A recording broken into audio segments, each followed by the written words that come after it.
Suatu hari Yesus bercerita kepada orang banyak tentang seorang ayah yang memiliki dua anak laki-laki. Kata yang bungsu kepada ayahnya, "Bapa, berikanlah kepadaku bagian harta milik kita yang menjadi hakku." Lalu ayahnya membagi-bagikan harta kekayaan itu di antara mereka. Beberapa hari kemudian anak bungsu itu menjual seluruh bagiannya itu lalu pergi ke negeri yang jauh. Di sana ia memboroskan harta miliknya itu dengan hidup berfoya-foya. Setelah dihabiskannya semuanya, timbullah bencana kelaparan di dalam negeri itu dan ia pun mulai melarat. Lalu ia pergi dan bekerja pada seorang majikan di negeri itu. Orang itu menyuruhnya ke ladang untuk menjaga babinya. Lalu ia ingin mengisi perutnya dengan ampas yang menjadi makanan babi itu.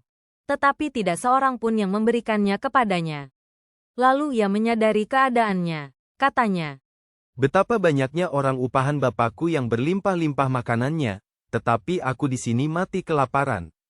Aku akan bangkit dan pergi kepada bapakku dan berkata kepadanya, 'Bapa, aku telah berdosa terhadap sorga dan terhadap Bapa, aku tidak layak lagi disebutkan anak Bapa, jadikanlah aku sebagai salah seorang upahan Bapa.' Maka bangkitlah ia dan pergi kepada bapaknya. Ketika ia masih jauh, ayahnya telah melihatnya. Lalu tergeraklah hatinya oleh belas kasihan. Ayahnya itu berlari mendapatkan dia lalu merangkul dan mencium dia. Kata anak itu kepadanya, 'Bapa, aku telah berdosa terhadap sorga dan terhadap Bapa, aku tidak layak lagi disebutkan anak Bapa.' Tetapi ayah itu berkata kepada hamba-hambanya, 'Lekaslah bawa kemari jubah yang terbaik, pakaikanlah itu kepadanya dan kenakanlah cincin pada jarinya dan sepatu pada kakinya. Dan ambillah anak lembu tambun itu, sembelilah dia dan marilah kita makan dan bersukacita. Sebab anakku ini telah mati dan menjadi hidup kembali, ia telah hilang dan didapat kembali.' Maka mulailah mereka bersukaria. Tetapi anaknya yang sulung berada di ladang dan ketika ia pulang dan dekat ke rumah, ia mendengar bunyi seruling dan nyanyian tari-tarian. Lalu ia memanggil salah seorang hamba dan bertanya kepadanya apa arti semuanya itu. Jawab hamba itu, "Adikmu telah kembali dan ayahmu telah menyembelih anak lembu tambun, karena ia mendapatnya kembali dengan sehat." Maka marahlah anak sulung itu dan ia tidak mau masuk.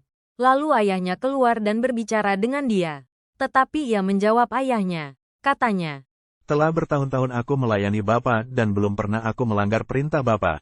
Tetapi kepadaku belum pernah Bapa memberikan seekor anak kambing untuk bersukacita dengan sahabat-sahabatku. Tetapi baru saja datang anak Bapa yang telah memboroskan harta kekayaan Bapa bersama-sama dengan pelacur-pelacur, maka Bapa menyembelih anak lembu tambun itu untuk dia." Kata ayahnya kepadanya, "Anakku, engkau selalu bersama-sama dengan aku, dan segala kepunyaanku adalah kepunyaanmu. Kita patut bersukacita dan bergembira karena adikmu telah mati dan menjadi hidup kembali, ia telah hilang dan didapat kembali."